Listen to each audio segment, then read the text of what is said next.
Halo teman-teman, senang berjumpa lagi di pertemuan kedua mata kuliah Keuangan Internasional. Minggu lalu kita sudah berkenalan dengan keuangan internasional dan kita sepakat bahwa ilmu ini adalah tentang bagaimana uang, modal, dan risiko bergerak antar negara. Nah, hari ini kita mau bahas dua hal yang sangat mendasar tapi punya kekuatan super di dunia ini. Sistem moneter internasional dan kurs valuta asing. Coba kalian bayangkan, kenapa harga iPhone yang dijual di Jakarta bisa tiba-tiba naik drastis? Padahal, Apple tidak menaikkan harga jualnya di Amerika. Jawabannya akan kalian temukan di pertemuan dua ini terkait sistem moneter internasional dan kurs valuta asing. Untuk itu, mari kita mulai.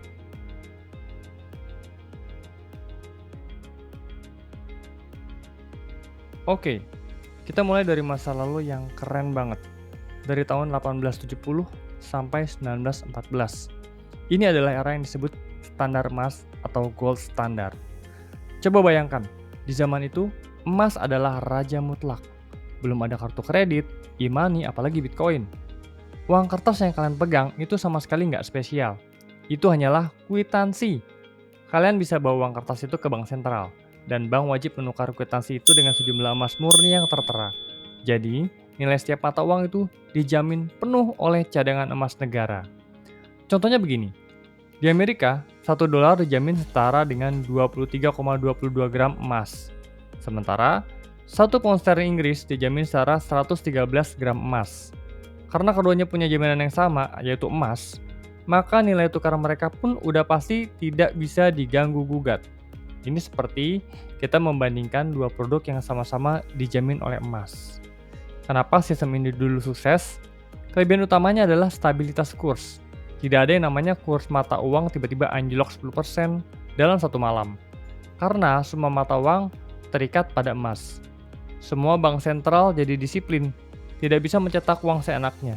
Stabilitas ini membuat perdagangan internasional sangat mudah, minim risiko dan terasa aman. Namun sistem ini menyimpan kelemahan fatal. Dia terlalu kaku dan tidak fleksibel.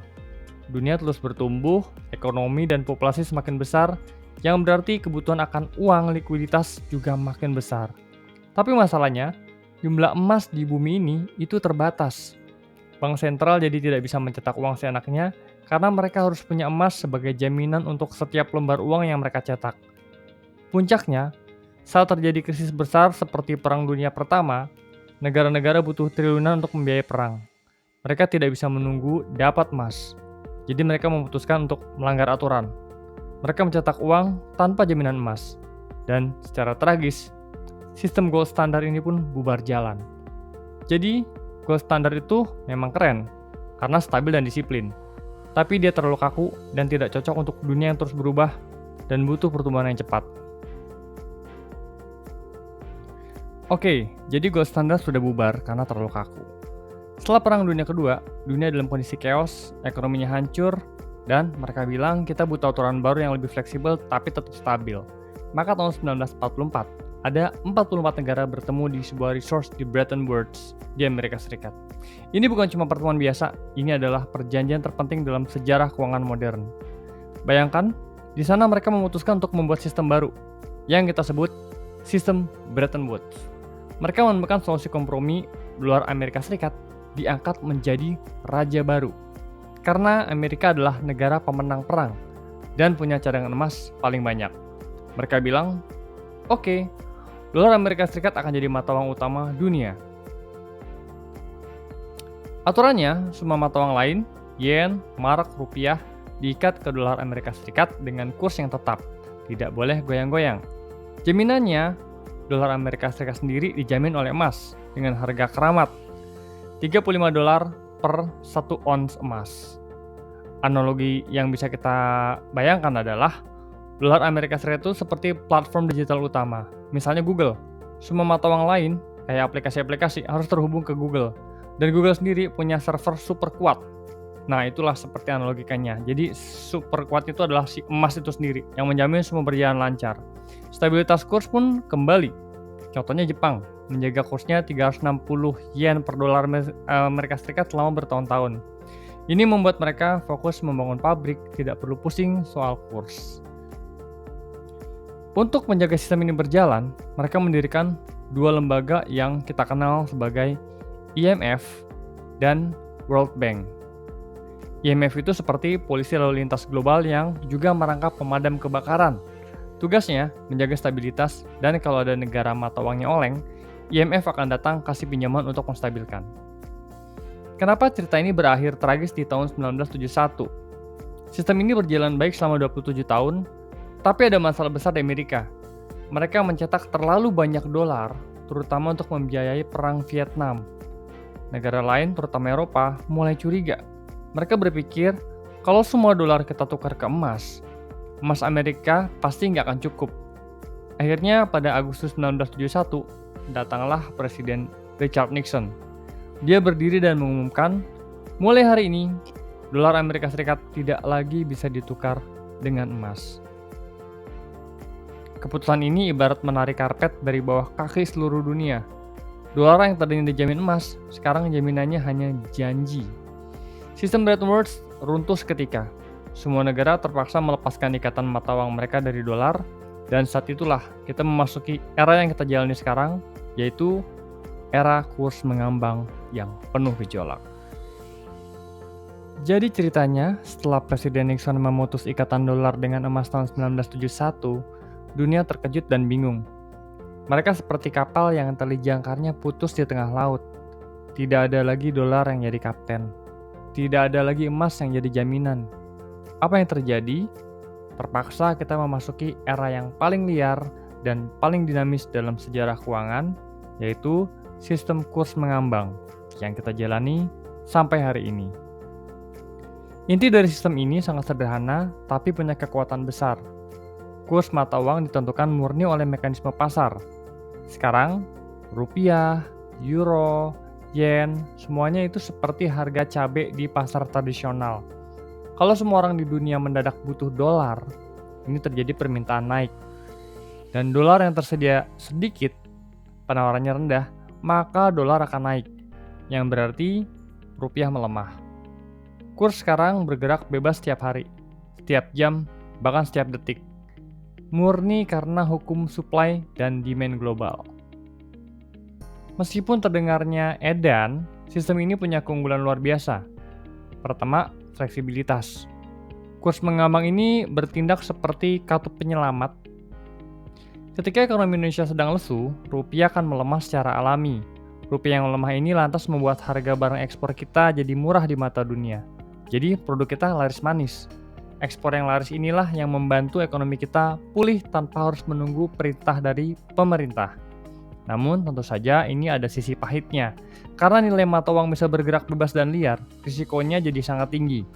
Inilah yang membuat perusahaan-perusahaan besar harus pusing 7 keliling. Mereka bisa untung besar, tapi bisa juga rugi bandar. Hanya karena kurs dolar tiba-tiba melompat. Fluktuasi gila inilah yang membuat mata kuliah keuangan internasional ini jadi sangat penting. Dan kita harus tahu cara mengendalikan monster risiko yang diciptakan oleh sistem yang liar tapi fleksibel ini. Jadi teman-teman, kita sudah melihat evolusi uang dari yang dijamin emas, dijamin dolar, sampai sekarang dijamin oleh pasar. Inilah babak yang paling seru. Nah, selamat datang di zaman sekarang, era modern yang saat ini kita sedang jalani. Setelah sistem Bretton Woods runtuh, dunia memasuki masa floating yang liar. Tapi cerita itu terus berlanjut dengan 4 perkembangan besar yang mengubah cara memandang uang. Cerita pertama dimulai tahun 1999 di Eropa. Bayangkan ambisi mereka. Banyak negara, Jerman, Prancis, Italia, dan lainnya memutuskan untuk menghilangkan mata uang mereka sendiri dan sepakat memakai satu koin bersama, yaitu euro. Ini adalah proyek moneter raksasa yang belum pernah ada. Tujuannya jelas, menciptakan kekuatan yang bisa menantang dominasi Amerika Serikat. Euro pun muncul sebagai pesaing serius bagi dolar. Meskipun euro lahir, dolar Amerika Serikat tetap menjadi mata uang utama dunia. Hampir semua transaksi komoditas global, terutama minyak, masih diukur dan dibayar menggunakan dolar Amerika Serikat. Tapi dominasi ini tidak lagi mutlak. Di era modern, muncul penantang diplomatik yaitu yuan dari Tiongkok. Seiring ekonomi Tiongkok yang makin besar, mereka makin agresif mendorong agar yuan dipakai dalam perdagangan internasional, perlahan-lahan menggoyang tahta dolar. Lalu di awal tahun 2000-an, datanglah revolusi paling besar, yaitu cryptocurrency.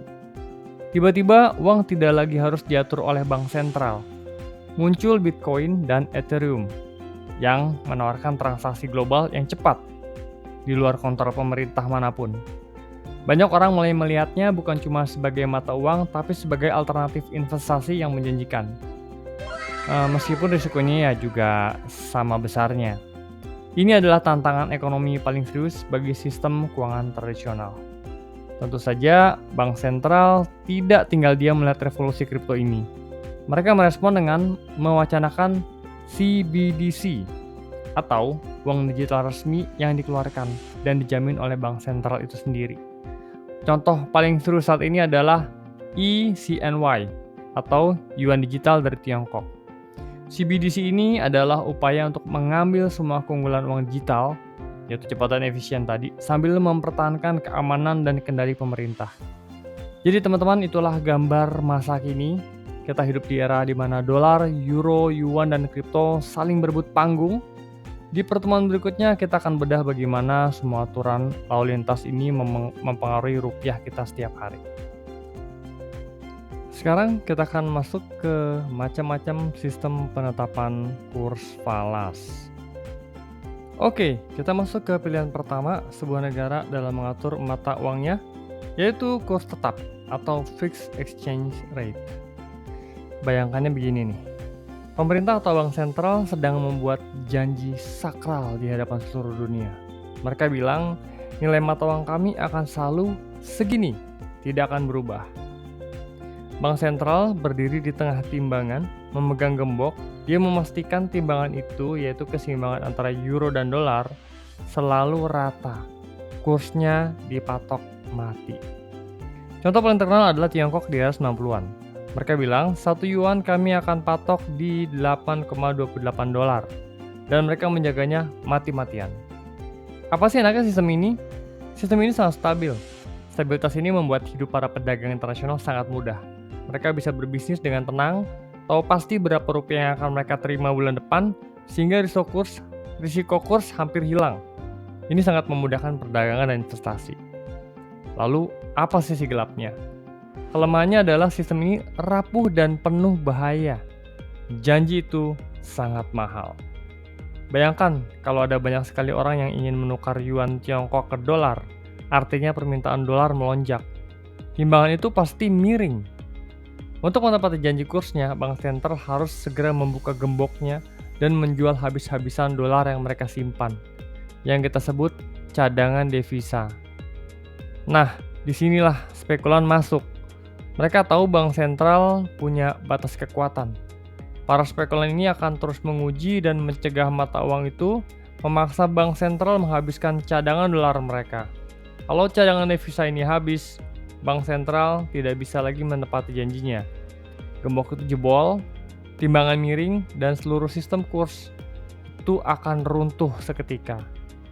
Jadi kurs tetap itu memang nyaman, tapi seperti bom waktu. Taruhannya adalah semua harta cadangan negara. Oke, kalau tadi kita punya kurs tetap yang kaku seperti janji gembok, sekarang kita lihat kebalikannya. Kurs mengambang bebas atau floating exchange rate. Bayangkannya gini, tidak ada lagi wasit di timbangan itu. Timbangan di slide itu dibiarkan bergerak bebas kemanapun. Bank sentral bilang, kami tidak akan ikut campur. Kurs penuhnya ditentukan oleh pasar bebas, yaitu kekuatan supply and demand global. Disinilah mata uang seperti rupiah, dolar Amerika Serikat, dan euro hidup. Nilai mereka setiap hari, bahkan setiap jam ditentukan oleh miliaran transaksi. Berapa banyak yang mau beli dolar hari ini, dan berapa banyak yang mau jual rupiah hari ini. Apa enaknya hidup bebas? Kelebihan utama sistem ini adalah fleksibilitas. Mata uang ini bertindak seperti kartu penyelamat otomatis bagi ekonomi sebuah negara. Contoh, kalau ekonomi kita lagi lesu, rupiah otomatis akan melemah. Pelemahan ini memang nyebelin, tapi dia punya efek ajaib. Tiba-tiba harga barang ekspor kita jadi murah banget di mata dunia, dan ekspor kita pun bakalan laris manis, Dan inilah yang membantu memulihkan ekonomi secara alami tanpa intervensi dari pemerintah. Tapi sisi jeleknya punya kelemahan fatal, ini karena bisa sangat fluktuatif dan tidak terduga. Nilai mata uang bisa bergerak liar hanya karena ada isu politik atau berita buruk dari luar negeri. Kita sendiri pernah merasakan cerita yang nggak enak dari kondisi ini, yaitu di krisis 1997. Sebelum krisis, rupiah kita masih stabil di sekitar 2.500 per dolar Amerika Serikat. Tapi begitu sistem kurs tetap kita jebol dan kita pindah ke kurs mengambang, rupiah langsung jatuh bebas. Bahkan sempat menyentuh 17.000 per dolar Amerika Serikat. Perusahaan yang utangnya dalam dolar langsung bangkrut massal. Jadi kurs mengambang bebas ini memang membuat ekonomi lebih tahan banting dalam jangka panjang. Tapi di sisi lain dia bisa banget sangat brutal dan mematikan dalam jangka pendek.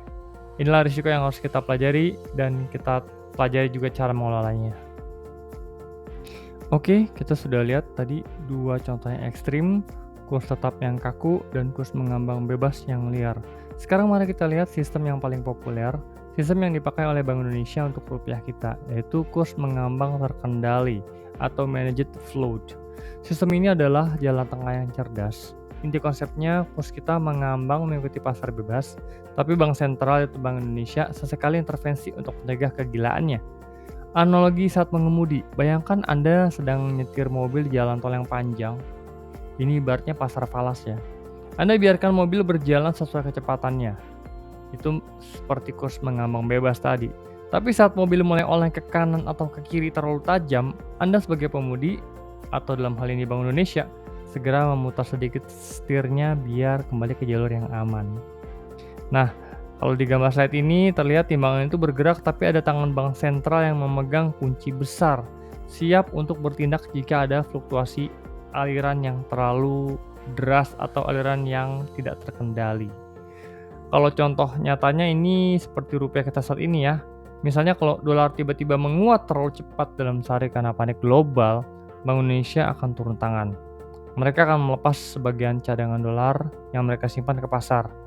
Ketika suplai dolar bertambah, nilai dolar otomatis akan turun dan rupiah kembali stabil. Dan kenapa sistem ini disukai?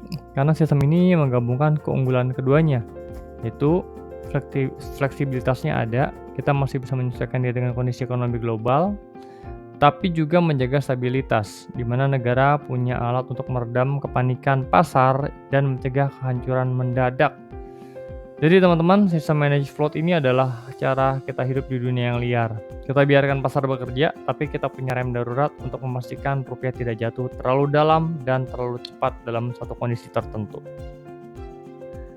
Oke, setelah melihat sistem bebas dan terkendali, ada satu lagi pilihan yang mirip kurs tetap, tapi punya tujuan yang lebih strategis, yaitu kurs tertambat atau disebut pegged exchange rate. Bayangkan ini seperti perkawinan kontrak antar dua mata uang. Inti konsepnya, sebuah negara memutuskan, saya nggak mau mata uang saya bergerak bebas.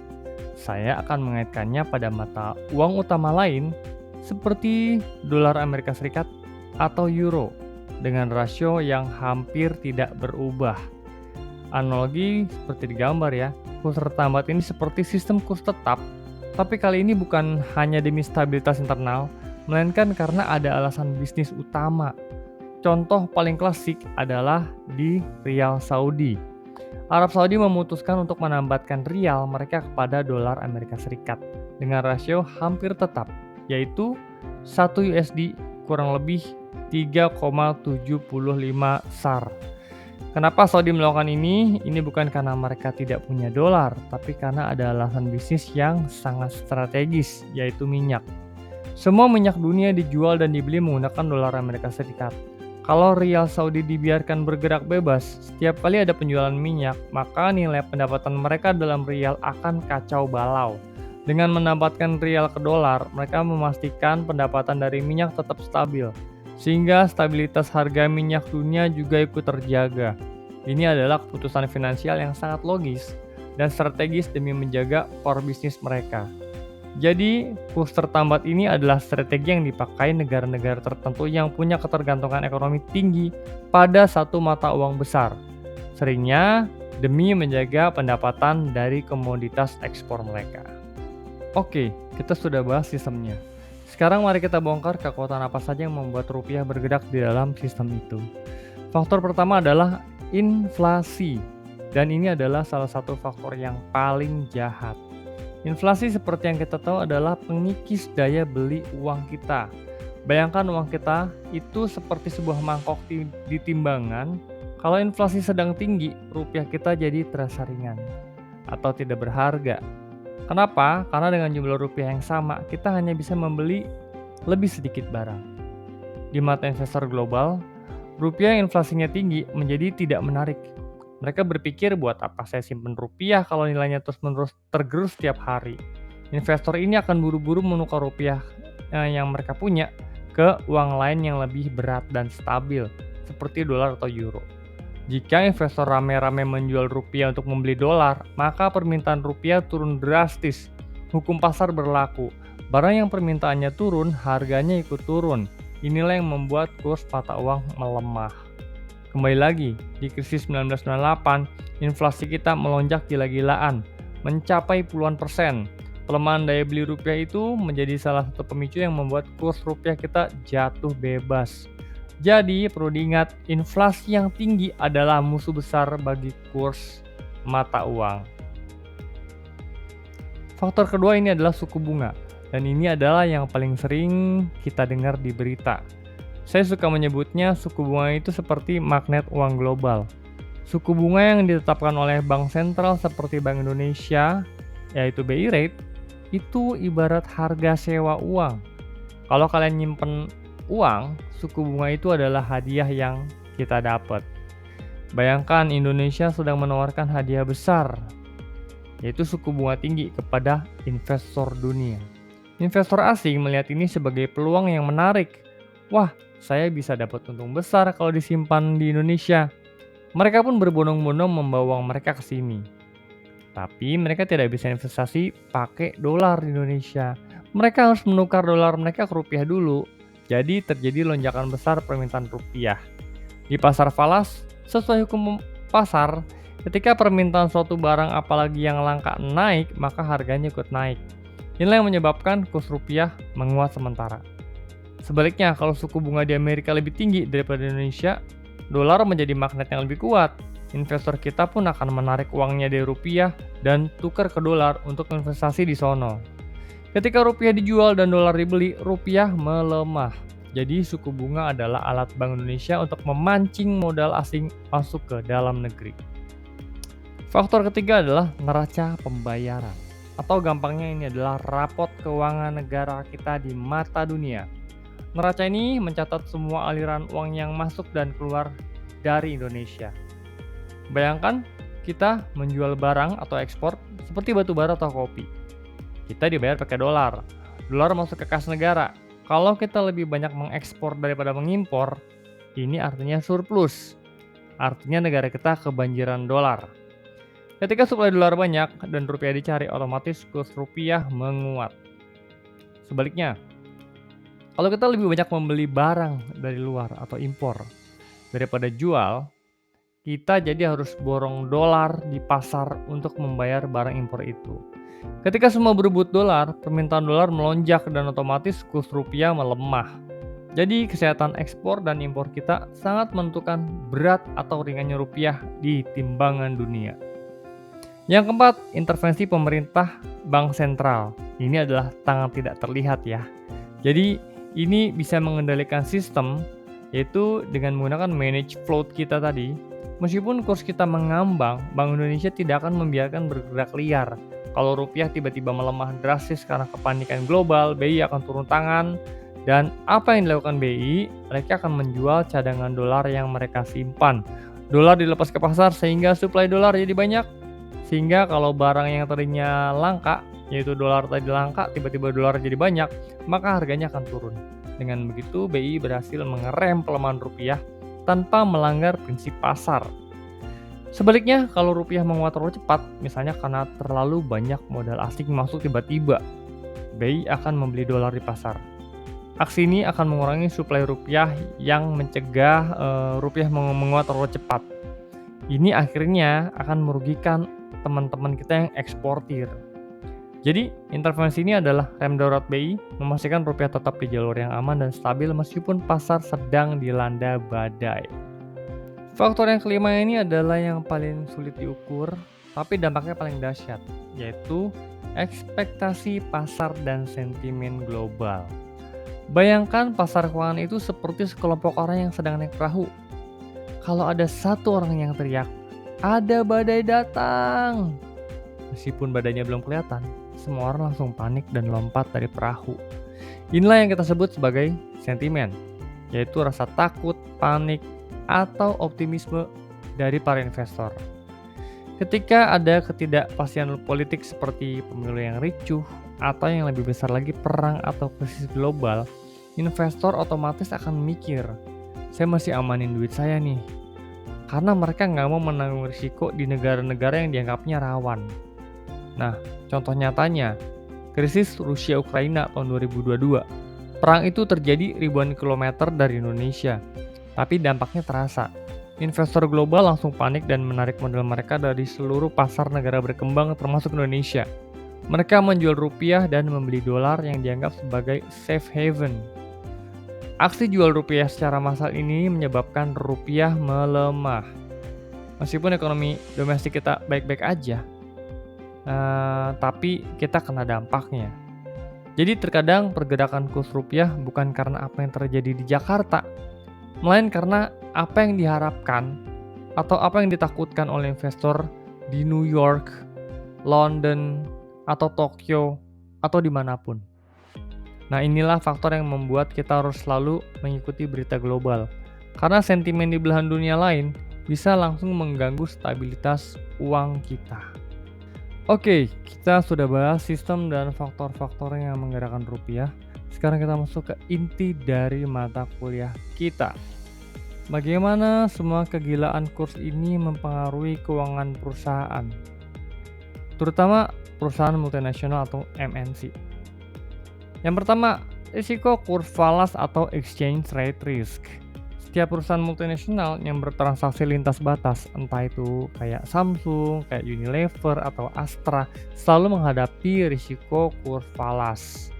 Ini adalah risiko kerugian yang muncul cuma gara-gara nilai mata uang berubah di antara waktu transaksi disepakati dan waktu pembayaran dilakukan. Ini adalah monster yang harus dihadapi oleh setiap manajer keuangan internasional. B. Dampak pada ekspor dan impor. Ini seperti dua sisi koin rupiah. Sekarang mari kita lihat bagaimana pelemahan rupiah itu menghasilkan korban dan pahlawan dalam dunia bisnis. Sisi pahlawan ini ada eksportir karena dia diuntungkan saat rupiah melemah. Bayangkan kalian adalah PT Astra Agrolestari yang mengekspor minyak kelapa sawit dan dibayar dalam dolar Amerika Serikat. Ketika kalian ekspor, kalian dapat dolar. Lalu dolar itu harus ditukar ke rupiah untuk membayar gaji, listrik, dan operasional di Indonesia. Saat rupiah melemah, katakanlah dari 15.000 menjadi 16.000 per dolar. Dolar yang kita miliki akan menghasilkan penerimaan dalam rupiah yang jauh lebih besar. Kalian untung besar. Pelemahan rupiah ini secara otomatis membuat produk kita lebih murah dan lebih kompetitif di pasar global. Sehingga eksportir kita diuntungkan. Kedua, ada juga sisi korban. Ini adalah importir, karena dia akan dirugikan saat rupiah melemah. Sekarang bayangkan kalian adalah perusahaan elektronik yang harus mengimpor komponen-komponen canggih dari Cina atau Jepang, dan kalian harus membayar dalam dolar Amerika Serikat. Ketika rupiah melemah, kalian harus mengeluarkan rupiah lebih banyak untuk membeli dolar. Ini artinya beban biaya impor kalian langsung naik drastis. Kalau tadinya satu komponen harganya 15.000, tiba-tiba bisa jadi 16.000. Biaya produksi kalian bengkak dan ini yang kemudian memicu kenaikan harga jual di pasar domestik. Importir dan perusahaan yang punya utang dalam dolar adalah pihak yang paling menjerit saat rupiah melemah. Kita sudah lihat dampak kurs pada bisnis jual beli atau ekspor impor. Sekarang mari kita lihat dampak kurs pada utang piutang atau pendanaan global. Bayangkan perusahaan-perusahaan raksasa seperti PLN atau Pertamina mereka butuh dana triliunan rupiah untuk membangun pembangkit listrik atau atau kilang minyak. Seringkali dana sebesar itu nggak cukup dicari dari pasar Indonesia aja. Mereka harus menerbitkan obligasi internasional atau mengambil pinjaman dari luar negeri. Masalahnya, pinjaman ini biasanya dalam mata uang yang kuat, misalnya dolar. Nah, kalau PLN menerbitkan obligasi global dalam dolar, uang yang mereka dapatkan dipakai untuk membangun di Indonesia, yang biayanya dipakai adalah rupiah. Lalu di tengah perjalanan rupiah tiba-tiba melemah, misalnya dari 15.000 menjadi 16.000 per dolar. Apa yang terjadi? Meskipun pendapatan PLN dari listrik itu dalam rupiah, cicilan utang mereka tetap dalam dolar. Untuk membayar $1 saja, kini mereka bisa mengeluarkan rupiah lebih banyak. Jadi, beban pembayaran bunga dan pokok utang mereka langsung melonjak drastis. Inilah risiko terbesar dari pendanaan global. Perusahaan bisa saja untung dari operasional, tapi bisa bangkrut hanya karena kurs falas bergerak melawannya. Ini adalah alasan mengapa manajemen risiko kurs menjadi sangat penting bagi perusahaan besar. Untuk benar-benar memahami betapa berbahayanya risiko kurs ini, mari kita lihat kasus nyata. Garuda Indonesia. Perusahaan ini adalah contoh yang perfect bagaimana risiko falas bisa mengancam hidup sebuah perusahaan. Meskipun perusahaannya sendiri adalah maskapai nasional. Bayangkan Anda adalah manajer keuangan di Garuda. Pendapatan utama Anda dari tiket pesawat adalah dalam rupiah. Namun biaya terbesar Anda seperti sewa pesawat, suku cadang, dan bahan bakar pesawat atau aftur, semuanya dibayar menggunakan dolar Amerika Serikat. Ini menciptakan ketidakseimbangan yang mengerikan. Selama rupiah kuat, Garuda aman-aman aja. Tapi begitu rupiah melemah, katakanlah dari 15.000 ke 16.000 per dolar, biaya Garuda tiba-tiba membengkak. Untuk membayar pesawat terbang yang sama, Garuda harus mengeluarkan rupiah lebih banyak. Dan ini langsung dicatat sebagai kerugian falas yang sangat besar. Kerugian ini seringkali jauh lebih besar daripada keuntungan operasional yang mereka dapatkan dari menjual tiket. Lalu bagaimana Garuda bertahan? Disinilah ilmu kita bekerja. Untuk melindungi diri dari serangan kurs ini, Garuda biasanya melakukan hedging, yaitu strategi lindung nilai. Mereka menggunakan instrumen seperti kontrak forward atau futures untuk mengunci nilai tukar dolar di masa depan. Tujuannya bukan untuk untung, tapi untuk memastikan biaya mereka stabil. Ya, itu aja kuliah kita pada hari ini. Terima kasih teman-teman sudah menonton video ini. Jangan lupa kerjakan tugas yang sudah disiapkan dan mengupload kembali di portal YAI. Sampai ketemu di minggu depan.